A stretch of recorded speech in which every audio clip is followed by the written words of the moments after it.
ক্যান্সারের চিকিৎসা নিয়ে গবেষণায় নতুন আশার আলো দেখা দিয়েছে। শিকাগোতে এক সম্মেলনে ক্যান্সার চিকিৎসা নিয়ে বেশ কয়েকটি গুরুত্বপূর্ণ গবেষণার ফলাফল তুলে ধরা হয়। ড্যারাক্সোনরাসিব নামের নতুন একটি ঔষধে অগ্ন্যাশয় ক্যান্সারের লক্ষ্যভিত্তিক চিকিৎসায় অধিক কার্যকারিতা পাওয়া গেছে বলে দাবি করেছে গবেষকরা।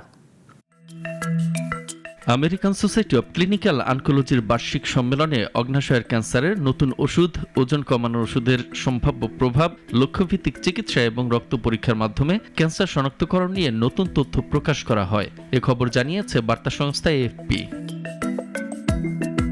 সম্মেলনে উপস্থাপিত ৭,০০০-এর বেশি গবেষণার মধ্যে অগ্ন্যাশয়ের ক্যান্সার নিয়ে একটি গবেষণা বিশেষভাবে আলোচনায় এসেছে।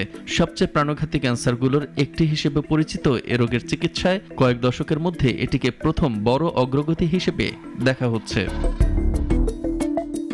মার্কিন স্টার্টআপ প্রতিষ্ঠান রেভলিউশন মেডিসিনসের তৈরি ড্যারাক্সোনরাসিব নামের একটি নতুন ওষুধ নিয়ে করা গবেষণায় দেখা গেছে অগ্ন্যাশয়ের ক্যান্সারের ক্ষেত্রে এটি প্রচলিত কেমোথেরাপির চেয়ে বেশি কার্যকর।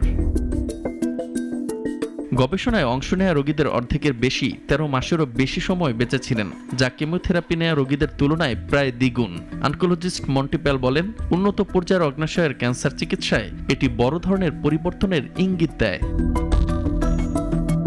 যুক্তরাজ্যের ১,৪০,০০০-এর বেশি মানুষের তথ্য বিশ্লেষণ করে করা গবেষণায় কিছু ইতিবাচক ফল পাওয়া গেছে। গবেষকেরা বলছেন, ক্যান্সার শনাক্তকরণ ও চিকিৎসায় এসব প্রযুক্তির সম্ভাবনা রয়েছে, তবে এগুলোর কার্যকারিতা নিশ্চিত করতে আরও গবেষণা প্রয়োজন। মোস্তফা কামাল তোহা, নাগরিক।